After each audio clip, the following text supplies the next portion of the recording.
right. Today I'm going to share with you how you can rotate your upper thighs inward and what that means and what it will do.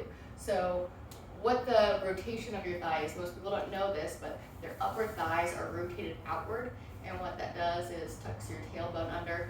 You lose access to your glutes.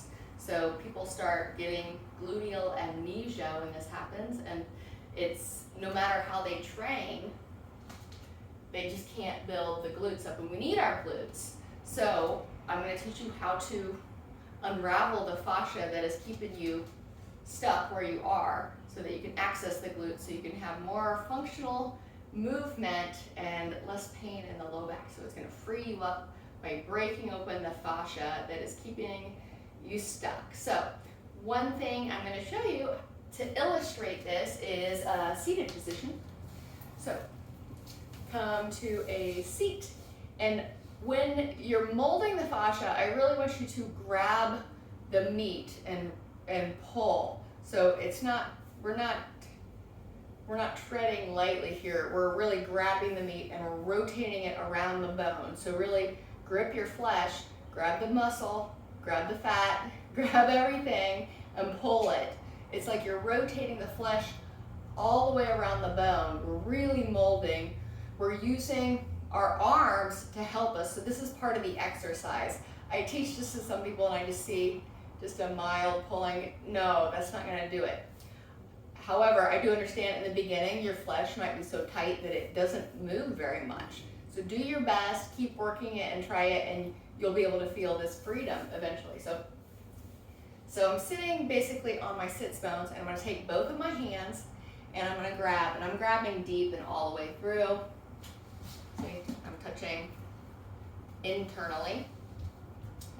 And then I'm going to wrap the fascia, the flesh, the muscle, and I'm pulling it away from me in order to get that internal rotation of the fascia around the thigh bone. So I'm, in a way, I'm resetting my femur bone in the socket.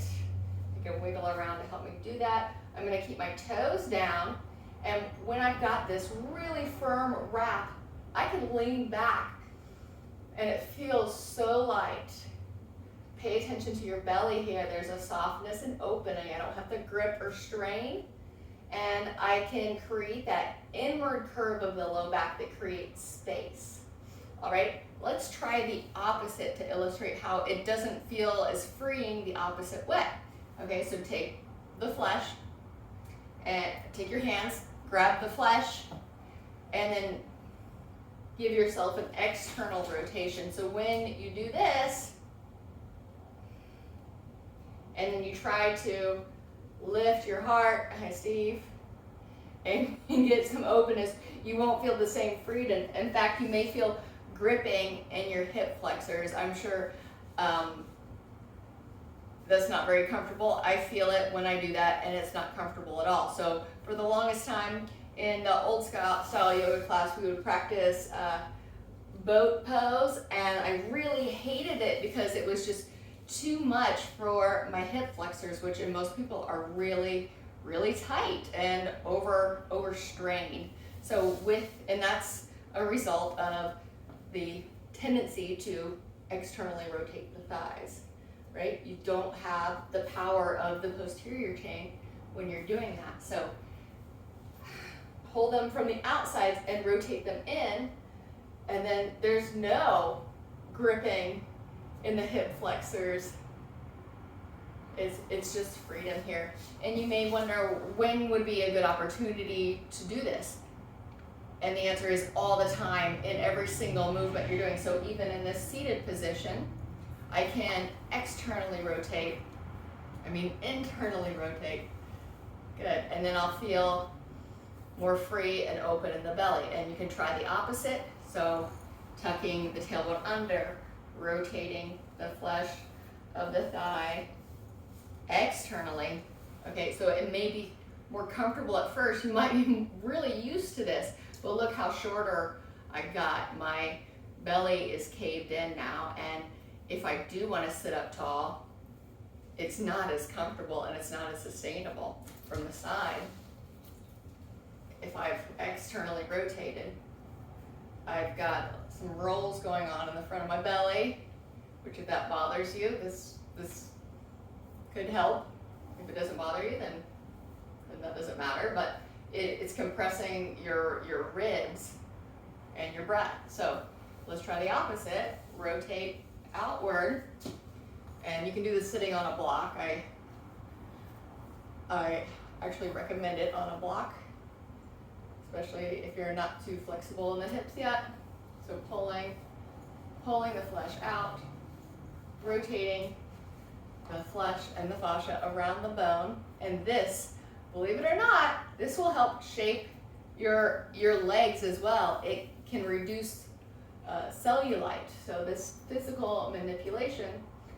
And what I've done here, there's less, if I sit up tall, I've got a free and open belly. I can really expand my ribs all the way around, and it's much more comfortable this way as well. All right, this way,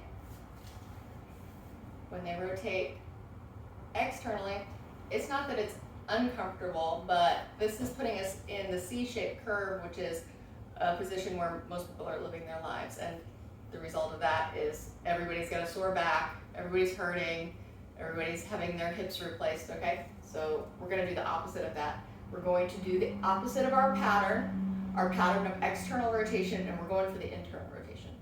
And eventually it'll start feeling really good for you. You'll wonder why you've never done it before. Okay, so this is another thing. We'll stand equal feet, so feet are equal with each other. Look at your feet in check. All right, I could have a class of 20 people, and I'll say make your feet parallel with each other, and I swear to God, half of the class has got their feet like this. They just don't know. It feels like they're parallel. So actually look at your feet and see, are they parallel? Well, no. And it's funny when I point this out to people and I have them adjust, they'll say they feel like they're pigeon-toed when they do, but they're not. Their feet are straight, okay? So put a little bend behind your knees. And this, you might find that it make your knees point inward because you're not used to having your feet parallel, okay? So actually press your knees wider, all right? And wow, what just happened there? Your glutes lit up, okay? That's cool, that's what we wanna do.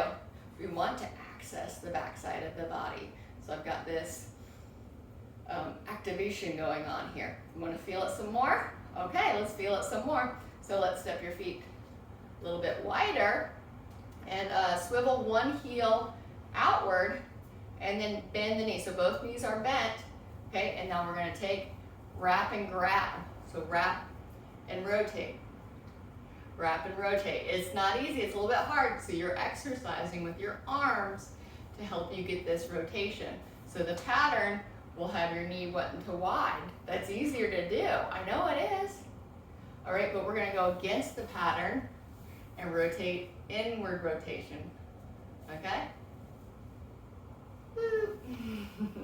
Go to the other side. Grab all the flesh, pull it in.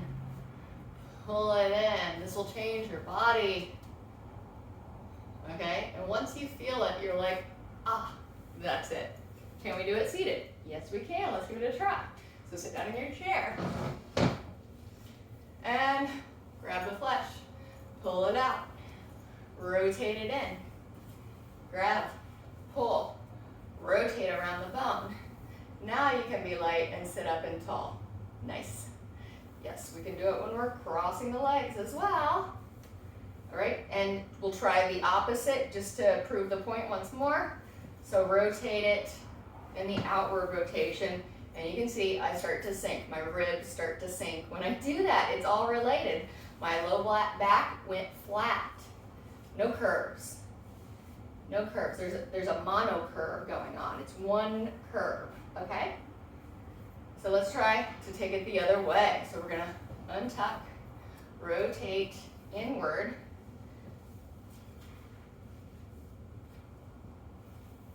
And you can lift your knee a little bit to accomplish this. You can hold it there too, I am. And now I've got curves in my back. My ribs are free. I can breathe free. and I'm open. So give this a try, and check out more of my Bowspring videos. In every single Bowspring video and every Bowspring pose, you can apply this inward rotation of the upper thighs. Mold your body, and it will change. It will change for the better, and you'll feel great. You'll feel healthy, and you're gonna look great too. So let me know if you have any questions about this, and I would love to chat. Thank you for watching.